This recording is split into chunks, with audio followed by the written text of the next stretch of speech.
최고위원회는 20일 국민께서 새로 마련해 주신 국회 본청 공간에서 처음 열리게 됐습니다.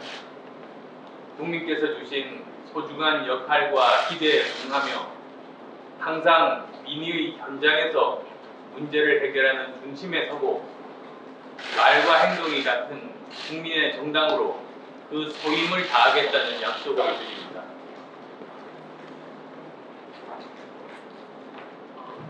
오늘은 6.15 남북 공동선언 20주년입니다. 안타깝게도 남북 간의 소중한 소통 통로는 다시 닫혔고 한반도의 정치적, 군사적 긴장은 높아져 가고 있습니다. 저는 이 시점에서 다시 한번 정부의 분명한 입장을 묻습니다.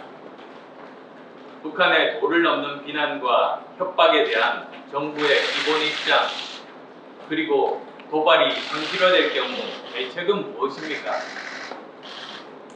북한 김여정은 주말에 연속적인 행동으로 보고 확실하게 남조선 것들과 결별할 때 멀지 않아 쓸모없는 북남 공동연락사무소가 형체도 없이 무너지는 비참한 광경을 보게 될 것, 그리고 다음번 대적 행동의 행사권은 우리 군대 총참모부에 넘겨주려고 한다며 대한민국에 대한 적대적 감정과 군사 도발 가능성을 노골적으로 드러냈습니다.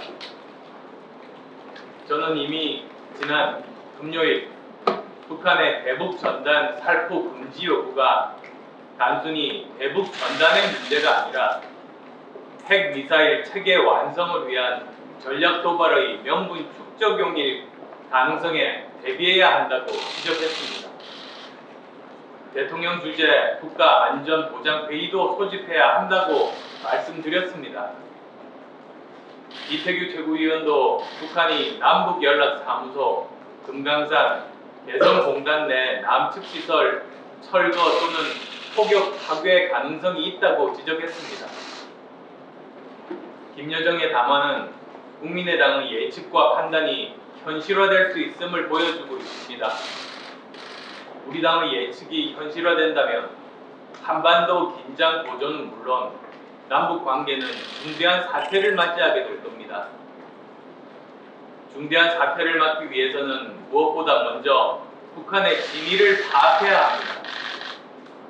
향후 미국과의 우월적 협상을 위한 핵 미사일 체계 완성과 핵 보유국으로 가기 위한 명분 쌓기용인지, 경제난 심화에 따른 체제 단속용인지, 일각에서 이야기하는 북한 권력 내부에 중대한 변화가 생겨 이를 수습 정리하는 과정인지, 아니면 이러한 세 가지 상황이 종합적으로 작용하고 있는 것인지 파악해야 합니다.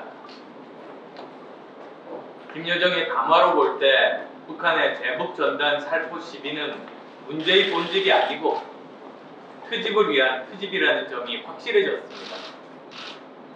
전단 살포, 강제 중단 조치 등 정부의 굴종적인 북한 눈치 보기는 문제 해결에 어떤 도움도 되지 않음을 확인됐습니다. 어제 국가안전보장회의 상임위원회를 개최했다는데 결론은 무엇입니까? 북한의 진위와 노림수는 무엇이라고 판단하십니까? 대통령이 직접 주재하지 않은 이유는 무엇입니까? 북한의 비난과 협박 행태가 도를 넘고 있다면 대통령의 침묵도 도를 넘고 있습니다. 상황을 엄중하게 인식하고 있다는 의례적인 말만 계속하며 대통령의 침묵이 계속된다면 북한의 협박은 현실이 될지도 모릅니다. 또한 북한의 도발 가능성에 대한 실질적인 대비책을 준비해야 합니다. 정부가 현 상황을 엄중하게 인식하고 있다면 인식만으로 끝나서는 안 됩니다. 엄중한 인식에 걸맞는 행동을 보여주어야 합니다. 저는 엄중한 남북 관계에 걸맞는 실질적인 정부의 조치를 다음과 같이 촉구합니다. 첫째, 현재 북한의 태도로 볼 때 쉬운 일은 아니겠지만 외교 라인과 대북 라인을 총동원해서 우리 측 평양 특사 파견을 추진해야 합니다. 필요하다면 야당에도 협조를 구하십시오.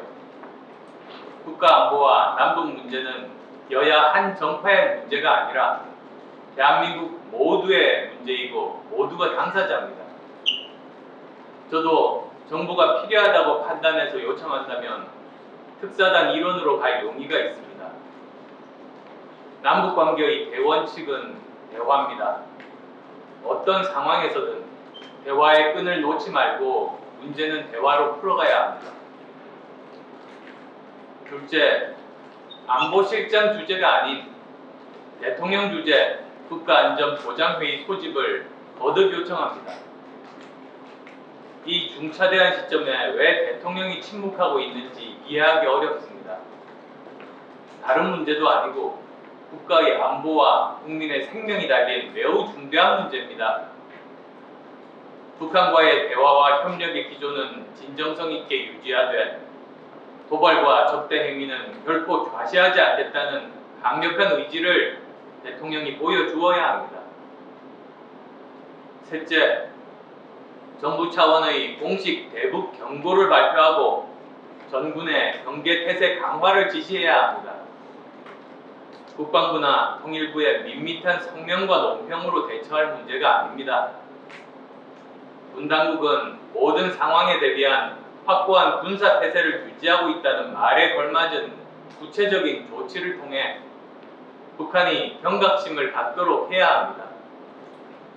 무엇보다 한미연합사 중심의 대응 체계를 점검하고 이상이 없는지 살펴봐야 합니다.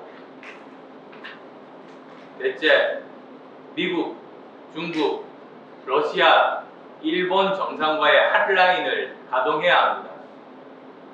정상 간 통화를 통해 현재 북한의 태도에 대한 우려와 함께 우리 측 조치에 대한 공감을 이끌어내며 국제사회의 연대를 통해 북한의 행위가 명분도 실리도 없음을 인식시켜야 합니다. 다섯째로, 필요하다면 정부는 선제적으로 대국민 담화 발표를 통해 민심을 안정시키고 북한 대응 관련 국론을 통일시키는 노력을 해야 합니다. 가뜩이나 어려운 경제 상황에서 덮친 코로나19는 국민의 삶을 어렵게 하고 불안감을 심화시키고 있습니다. 이러한 상황에서 북한의 적대적 태도와 도발 가능성은 우리를 더욱 어렵게 할 것입니다. 정부는 북한의 진위와 노림수가 무엇인지를 국민께 설명하고 정부의 대책을 알려 민심을 안정시킬 의무가 있습니다. 마지막으로 여당인 민주당에게 전단살포가 긴장관계 주범이라는 단세포적 사고에서 벗어날 것을 촉구합니다. 북한의 요구는 핵무기를 포기하지 않는 체제 보장이라고 생각해 본 적은 없습니까? 이것이 사실이라면 북한 입장에서는 이것을 해결해 주지 못하는 문재인 정권도 과거 이명박 박근혜 정권과 별반 다를 게 없다고 생각할 겁니다. 국가 안보와 국정 운영에 책임이 있는 여당이라면 현상과 이면을 함께 보며 문제의 본질에 접근하려는 노력이 요구됨을 잊지 마십시오. 아울러 북한 당국에 대한민국에 대한 비난과 적대적 행위를 즉각 중단하고 비핵화 조치에 적극 나설 것을 촉구합니다. 지금 북한의 태도는 북한의 체제와 권력은 물론 경제 상황을 비롯해서 모든 것을 더욱 어렵게 만들 겁니다. 대화와 타협의 장으로 나와 주십시오. 대한민국 국민과 모든 정치 세력은 북한이 대화와 타협의 장으로 나온다면 따뜻하게 맞이하며 문제를 풀어갈 것입니다. 오늘 정부 여당이 취할 6가지 조치들에 대해서 말씀드렸습니다. 제가 제시하는 내용들이 함께 문제를 해결하는 데 도움이 되기를 바랍니다.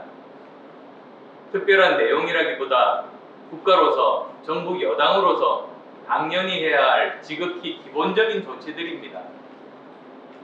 북한과는 대화와 협력을 통해 북핵 폐기와 항구적인 평화 유지를 이룰 수 있도록 최선을 다해야 합니다. 그러나 대화 노력과 함께 우리의 안보 태세를 더욱 굳건히 하는 것은 아무리 강조해도 지나침이 없습니다. 국민의 생명과 안전을 지키기 위한 군사 안보 태세는 한치의 빈틈도 없어야 하고, 우리의 무력은 어떤 도발도 초기에 지나갈 수 있도록 강력해야 함을 청와대와 군 당국은 명심해야 할 것입니다.